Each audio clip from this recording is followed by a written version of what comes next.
പച്ചക്കറി വാങ്ങി വന്നിട്ടുണ്ടായിരുന്നു.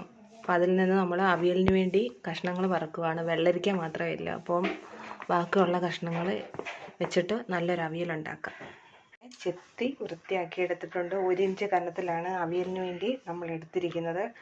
പച്ചക്കറിക്കകത്തൊക്കെ നല്ല വിഷാംശമുണ്ട്. അപ്പോൾ അതുകൊണ്ട് പച്ചക്കറി ചെത്തി വൃത്തിയാക്കിയിട്ട് നമ്മൾ ഉപ്പും മഞ്ഞൾപ്പൊടിയും ഇട്ട് കഴുകി വൃത്തിയാക്കി എടുത്തതാണ്. ഇനി ഇത് നമുക്ക് അരിഞ്ഞെടുക്കണം.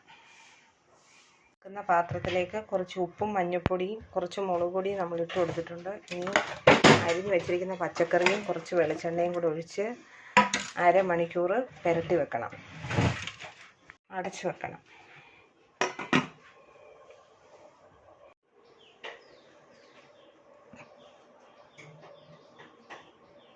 ഹലോ, ഇന്ന് നമ്മൾ സോയ കൊണ്ട് ഒരു തോരൻ ഉണ്ടാക്കുകയാണ്. സോയ വെള്ളത്തിലിട്ട് കുതിർത്തതാണ്.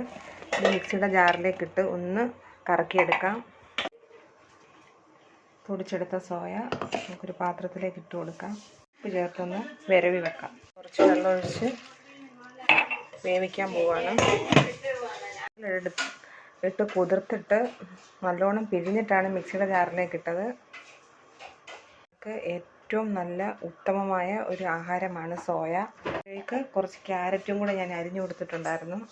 ഒരുവിധം വറ്റി വരുമ്പോൾ നമ്മൾ തേങ്ങയും ചെറുള്ളിയും ചെറുജീരകവും കൂടെ ഒരു പച്ചമുളകുമായിട്ട് ചതച്ച് ചേർക്കണം. ചട്ടിയിലേക്ക് വെളിച്ചെണ്ണ ചൂടായിട്ട് കടുക് ഇട്ട് കൊടുത്തിട്ടുണ്ട്. ഇനി സോയയും ക്യാരറ്റും കൂടെ ഒന്ന് വഴറ്റിയെടുക്കാം.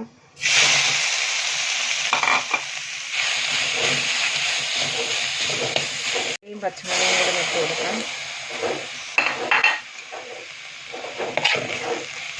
ഒന്ന് അടുപ്പിച്ച് വെച്ചിട്ട് ഇനി ഒന്ന് അടച്ച് വെച്ച് വേവിക്കണം. ചേർക്കുന്ന അതേ അരപ്പ് തന്നെയാണ് സോയയ്ക്ക് ചേർത്തത്. നമ്മൾ അവിയലിന് അരപ്പിട്ട് കൊടുത്തു.